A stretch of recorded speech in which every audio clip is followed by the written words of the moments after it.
Could some parts of the city copy success that's happening in the 26th ward? Earlier this year, they went 5 months without a single murder. That's something that Sabrina Franza is working on. And this is a tactic where the alderperson is really coming at this issue in a new way. So walk us through that.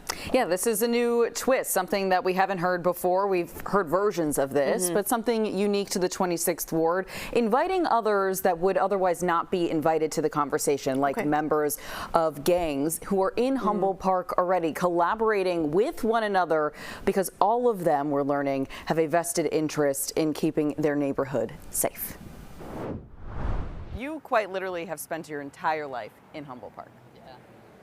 And Humboldt Park was your front yard. It was. So, you know, I grew up in this gray stone 3-flat building right across the street from the park with 4 other siblings. Alderperson Jessie Fuentes spent much of her time growing up on this stoop and sledding down this hill. While we were low income, we had a lot of love. She says she learned a lot from this corner of Chicago, some good, some bad. I can't tell you how many shootings and car accidents happened right here on this street across from this park. When she became an alderperson, she says community safety was her #1 priority and brought together a host of groups seen on your screen to talk and figure out which areas of the ward need an extra hand. A data-driven committee was born. Sometimes that means having a block party. Sometimes that means we're knocking on doors and we're talking to residents about the resources that they need. Conversations between community groups and even members of rival gangs come to a common goal. You're able to bridge these gaps between folks that are not normally at the table. I've never come across one individual that doesn't want to keep their family safe. And that includes individuals that may be members of gangs in the community.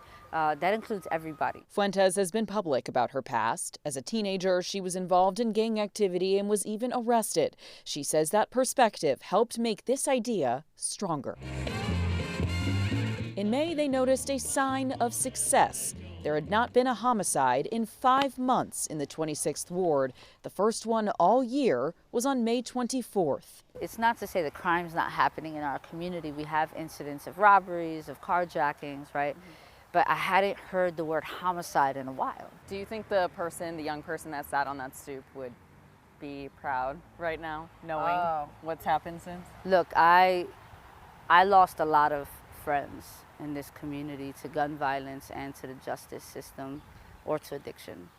I've lost family members to addiction, the justice system, and gun violence. That 16-year-old, I don't know if the 16-year-old on that stoop had a lot of hope. But if that 16-year-old could see what we've done today, they would be extremely proud. Yeah, so you can obviously hear that it is so personal for Alderperson Fuentes, and that is in part why she credits this success, because she has a vested interest and she's connecting with others that have the same feeling towards their neighborhood. Yeah, well, as the word gets out, I am curious to see if other areas really start to pick this up in force, and I know you'll be covering that too. So thank you, Sabrina.